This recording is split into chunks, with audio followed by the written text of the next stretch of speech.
Assalamu alaikum everyone and welcome to another video।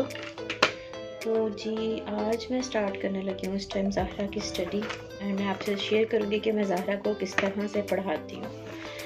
तो चले ज़हरा, सबसे पहले आप पढ़े बिस्मिल्लाह रहमान, ऊंची आवाज़ में, निर्रहीम, गुड गर्ल। और अब आप पढ़ो ला इलाहा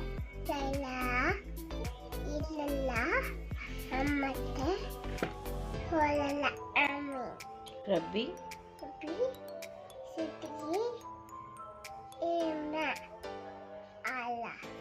अल्लाह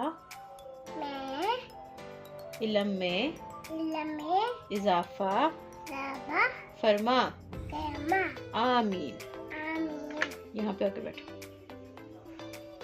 चलिए अब हम स्टार्ट करते हैं। आज है सैटरडे, तो आज हम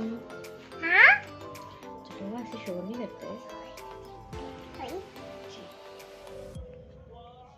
अच्छा, इसका रोज़ाना ऐसे है कि एक दिन इंग्लिश का सब्जेक्ट रखा होता है, उसी से रिलेटेड मैं इसको प्रैक्टिस करवाती हूँ और उसी से रिलेटेड फिर ये फोनिक्स वगैरह की प्रैक्टिस करती है, उसे स्टडी करती है, रीड करना सीखती है। सो आज इसका उर्दू का सब्जेक्ट है, तो उसी से रिलेटेड मैं आपको गाइड करूँगी कि किस तरीके से इसको पढ़ाना है।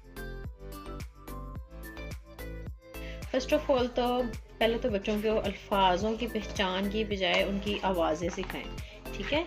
जैसे मैं भी ज़हरा को बताती हूँ कि ये क्या है ज़हरा? अलिफ। अलिफ से बे। नहीं, ये क्या है? अलिफ नाइन। गुड।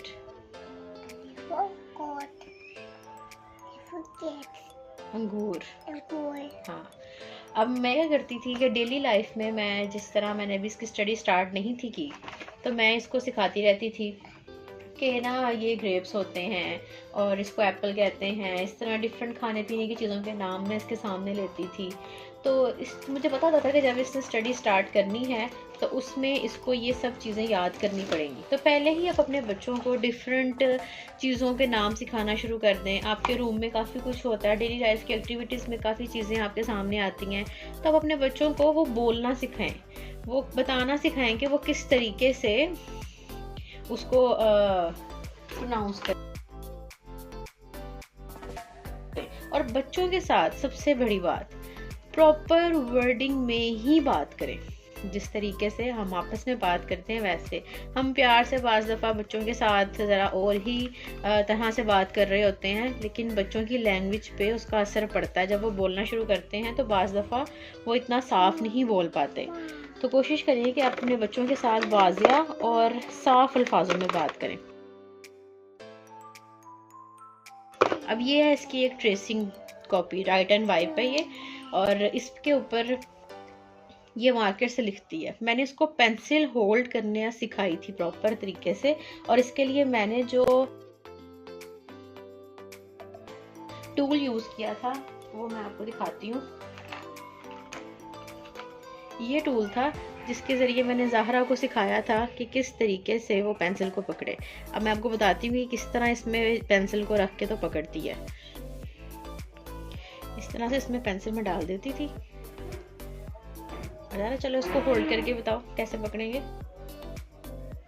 ये दोनों फिंगर्स को इसमें डालती है एंड देन ये इजीली बच्चे की ग्रिप अच्छी हो जाती है, और वो फिर बच्चे की ग्रिप अच्छी हो जाती है और वो अच्छा सा लिख पाता है, ठीक है। चले अब ये इसकी काफ़ी ज़्यादा प्रैक्टिस हो गई है इससे लिख के, अब ये इसके बगैर भी लिख सकती है, तो इसलिए मैं इसको यूज़ नहीं कर रही। चले ज़रा आप लिखें अलिफ। बच्चे को स्क्रैम्बलिंग करना सिखाएं। अगर आपका बच्चा ज़्यादा फ़ोन पकड़ता है तो उसके ऊपर एक वाइट बोर्ड डाउनलोड हो जाता है, डिफरेंट ऐसी गेम्स डाउनलोड हो जाती हैं जो कि आपके बेबी को हेल्पफुल रहती हैं कि उसने किस तरीके से जैसे मर्जी लिखे, पेंसिल को इस्तेमाल करे, उसको पता चले कि ये चीज़ है जो लिखती है। फिर आप उसको अप्रिशिएट करें कि ना वो बहुत अच्छा उसमें सर्कल बना रहा है। जिस तरह से भी बच्चा स्क्रैम्बलिंग करता है आप उसे अप्रिशिएट करना शुरू करेंगे तो ही वो स्टडी की तरफ आएगा। Very good. अब आपने ये क्या लिखा है? अलिफ। Very good. अब हम नेक्स्ट क्या लिखेंगे? ये क्या है? अलिफ वेरी गुड। अब हम अलिफ मद्दा लिखेंगे, ठीक है? अलिफ मद्दा से क्या बनता है? आड़ू। आड़ू से अलिफ मद्दा से आम। आम। आम। चलो अब आप अलिफ मद्दा ट्रेस करो।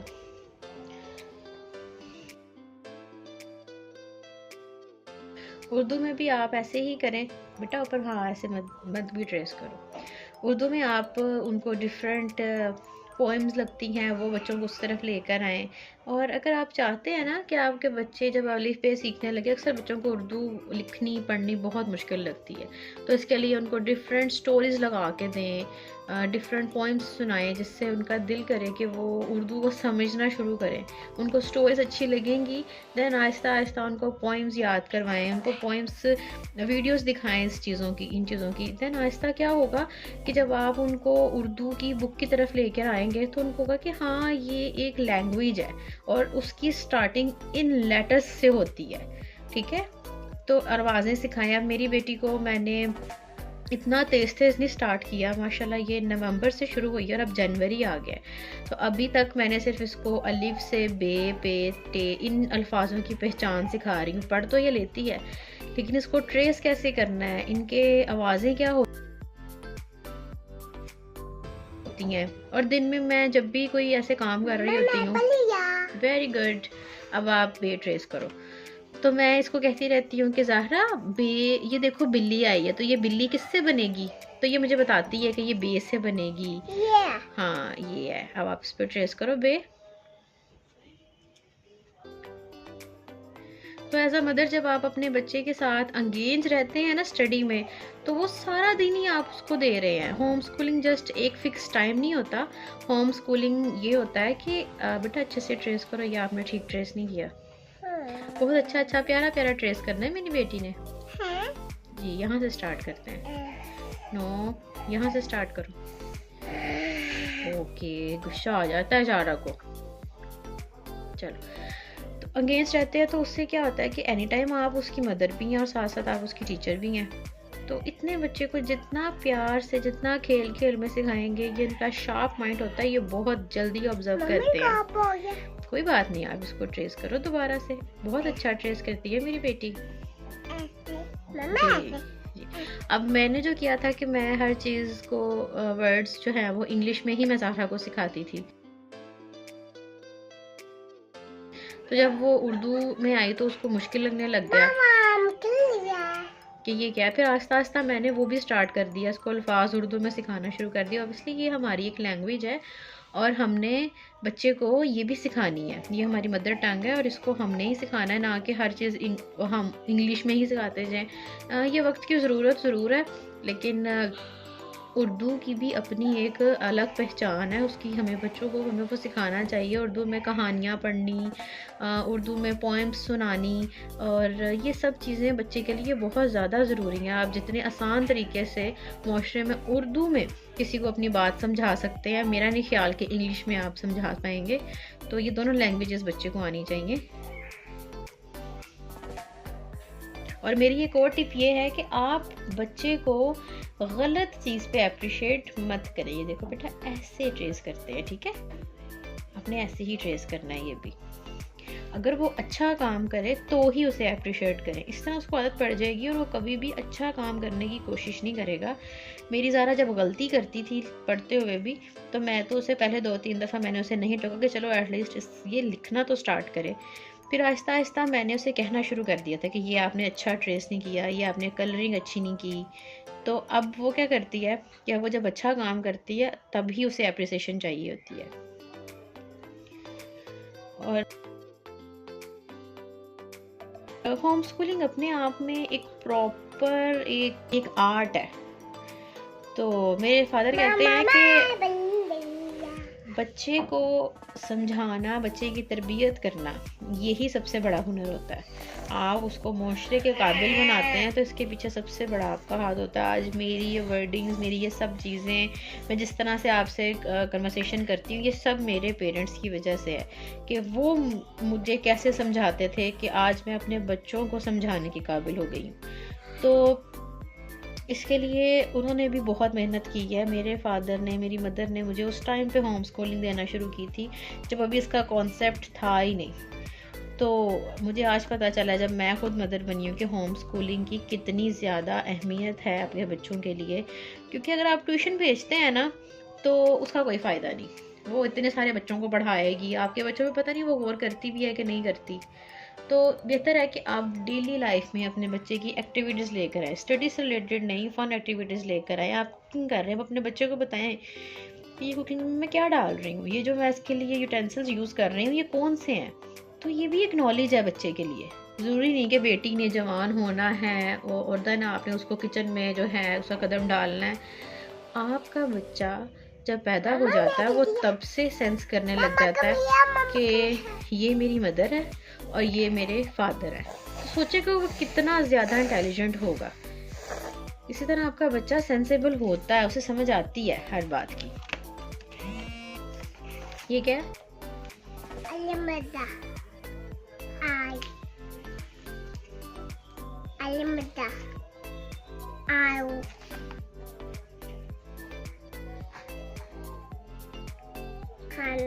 खाना नहीं, आग। गुड। चलिए अब आप मुझे बताइए ये क्या है? बे।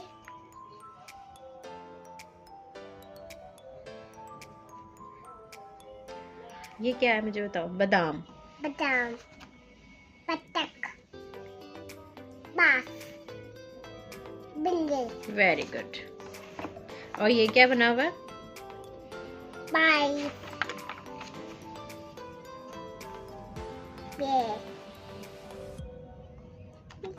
पत्ता।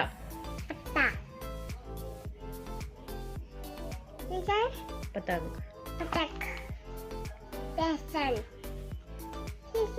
प्याला। गुड। इसके अलावा ज़हरा की एक कॉपी है, प्रैक्टिस कॉपी है उर्दू की।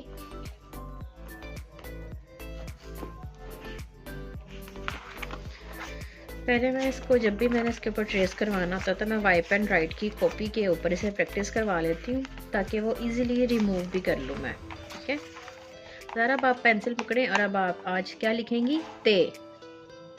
क्या है ये? गुड। चले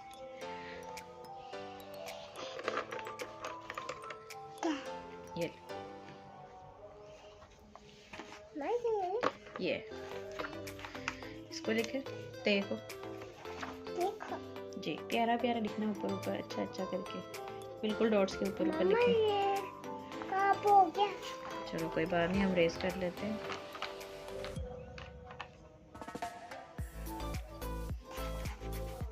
चलो ते।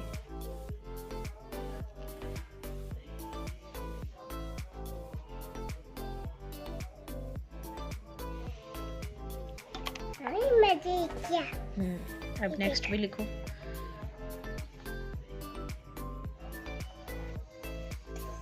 अच्छा, इस तरीके से स्टडी करवाना शुरू की जाती है अपने बच्चे को ताकि आहिस्ता आहिस्ता आप उसको पैटर्न वाइज भी स्टडी करवाएं। स्कूल जाने से पहले मैं इसका सारा प्ले ग्रुप का सिलेबस ले आई थी। मैंने इसे जिस स्कूल में भेजना है उस स्कूल से रिलेटेड मैं सिलेबस लाई हूँ। अच्छा लिख रहा है मेरा बेटा, बस थोड़ा सा डॉट्स के ऊपर ऊपर हो। कोई बात नहीं। तो इस तरह से क्या होगा कि आप अपने बच्चे को जब स्कूल भेजेंगे तो वो ऑलरेडी तमाम बच्चों में लाइक ही है, उसको कंपटीशन की ज़रूरत ही नहीं पड़ेगी। तो वो रिलैक्स पे रहेगा और अपनी स्कूल लाइफ को एंजॉय भी करेगा। सो ये मेरी आज की टिप्स थी होम स्कूलिंग से रिलेटेड। फर्दर मैं आपको गाइड करती रहूँगी। And thank you so much for watching my video. अल्लाह हाफिज़, मिलते हैं अगले वीडियो में।